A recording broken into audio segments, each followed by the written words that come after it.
bien, l'exposition, elle retrace donc les 150 années de l'entreprise, depuis son origine, créée par mon arrière-grand-père, Henri, jusqu'à aujourd'hui, depuis donc les origines à Saint-Étienne jusqu'à son lieu actuel de production à Saint-Just-Saint-Rambert, à 15 km de Saint-Étienne.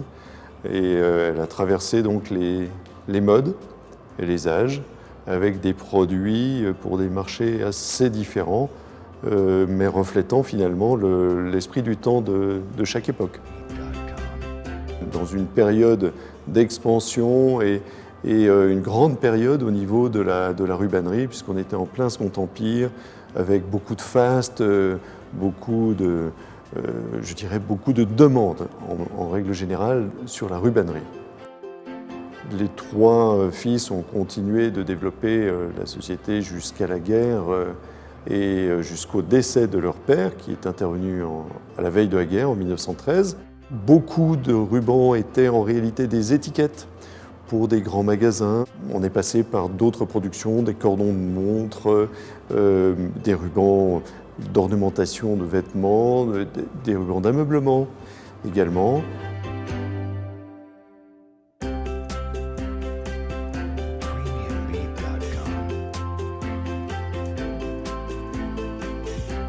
Mon grand-père, en 1942, a 45 ans. Il est l'aîné des cousins, il a plus de charges de famille qu'eux, il a le sentiment que pour survivre dans cette période difficile, il faut bouger plus et qu'il n'y arrivera pas au sein de Fortfrères. Il propose donc à son père, actionnaire à un tiers de la maison Fortfrères, de se séparer de ses frères et de ses neveux et de fonder la maison Julien Faure avec un tiers du capital de la société Fortfrères, un tiers du stock, un tiers du fonds de commerce, et ce tiers-là, c'est les ornements d'église.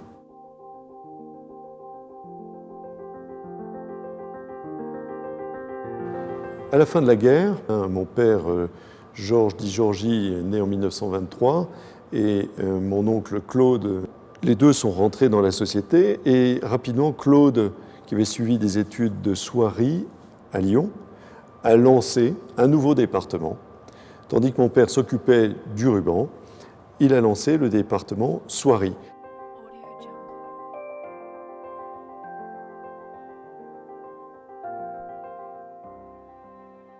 Et tout ceci a duré pendant, je dirais, jusqu'à la retraite de mon grand-père, donc à la fin des années 60.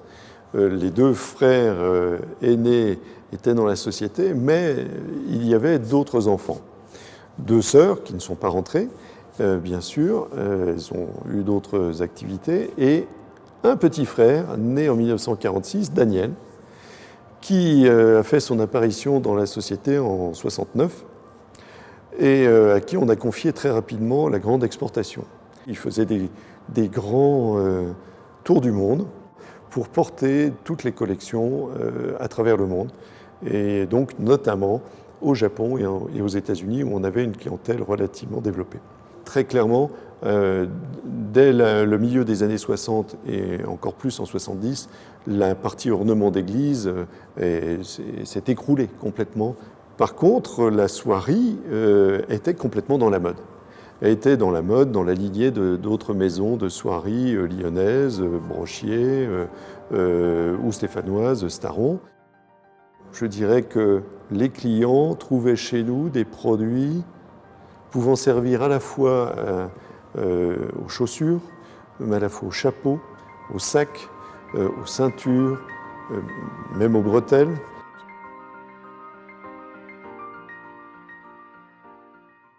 Le linge de maison a disparu en peu d'années de nos radars, de nos écrans radars.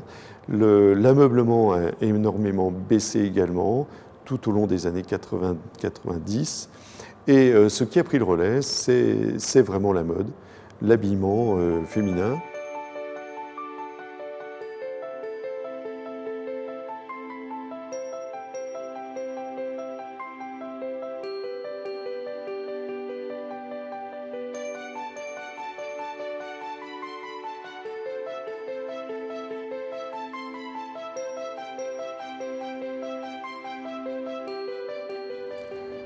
il me faut revenir un petit peu en arrière sur, en plus des marchés, sur évidemment qu'est-ce qui a constitué le savoir-faire de la maison, savoir-faire qui au départ, pour la partie rubannerie comme pour la partie soierie, était essentiellement des savoir-faire d'artisans. Passementier quand on parle de ruban et canut quand on parle de soierie. Ce sont des tisseurs à domicile qui possédaient leur propre outil de fabrication, de tissage, à qui nous donnions la matière première, nous donnions le dessin sous forme de carton, et ces gens extrêmement expérimentés, extrêmement qualifiés, faisaient un travail remarquable, et dans les années 70 et 80, ont tous pris leur retraite les uns après les autres. Évolution technologique pour le ruban avec l'apparition de nouvelles machines 10 à 20 fois plus rapides que les anciennes machines à navette. Et pareil, évolution technologique dans la soierie, faisant que les gens n'avaient pas forcément les moyens de réinvestir dans ces métiers-là.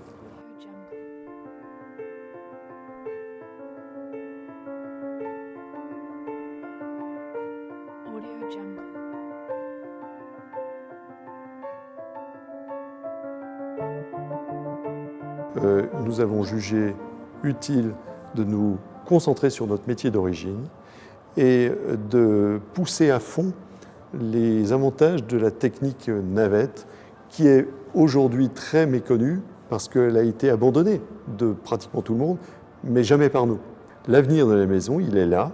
Il est à la fois dans une offre élargie pour tout le segment du luxe, qui se développe et qui vit très bien et qui a besoin de produits français, d'un savoir-faire authentique, d'un savoir-faire différencié, vraiment qu'ils ne trouveront pas ailleurs.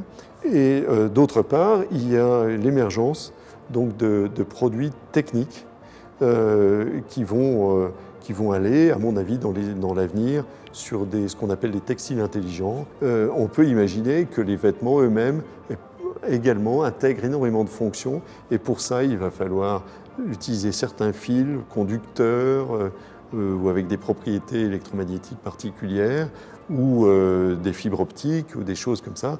Tout fil que nous sommes aujourd'hui absolument capables de tisser et d'utiliser dans nos rubans.